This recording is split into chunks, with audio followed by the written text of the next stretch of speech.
I'm sure you've also been made aware of the views of Greater Manchester Mayor Andy Burnham, who says there's no need to build the third runway at Heathrow, keep the money going into HS2. Is the Manchester Mayor correct?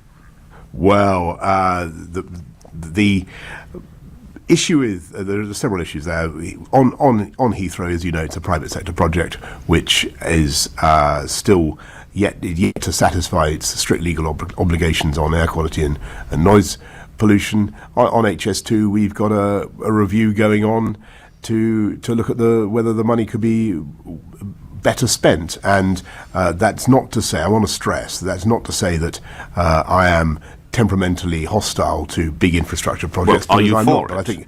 But I think that the issue for anybody looking at HS2 is and we're a new administration, if you're coming in with a project that's north of 100 billion probably, you've got to ask yourself, it's only responsible to the taxpayer to ask whether it's being sensibly spent and whether that funding is being prioritised right. Well, I wonder, Prime Minister, you've just could told you spend? me. Could you spend it? Yes. Could you spend it more sensibly I have in the north? budget for the HS2 at £88 billion.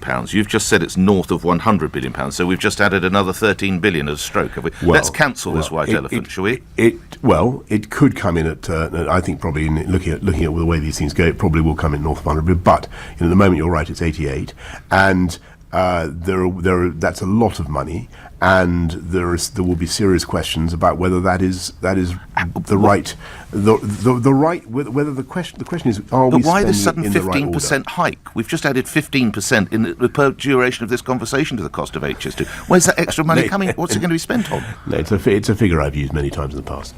But where? You've made it up, haven't you?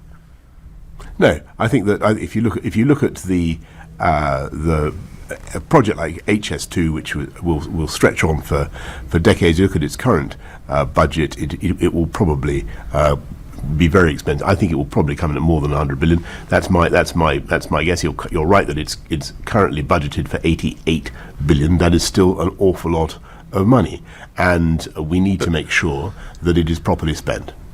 And just coming back last year, the other aspect of this regarding Heathrow, are you still planning to lie down in front of the bulldozers? Well, Nick, I don't see much sign of any bulldozers yet. But if you're a man who says you can deliver on promises, were the bulldozers to appear, would you lie down in front of them? I would have to find some way of honouring that promise. I have to. It might be technically difficult to achieve, but yes. I mean, as I said, the issue. So you will find a technical way to lie down in front of the bulldozers if the work starts on the third runway. Let's wait and see when the bulldozers arrive, because the issue with Heathrow, as you know, is that there is still substantial doubt about the ability of the promoters to meet their obligations on air quality and noise pollution. But as you know, Parliament has voted very substantially in favour of that project. So that's where we are on Heathrow.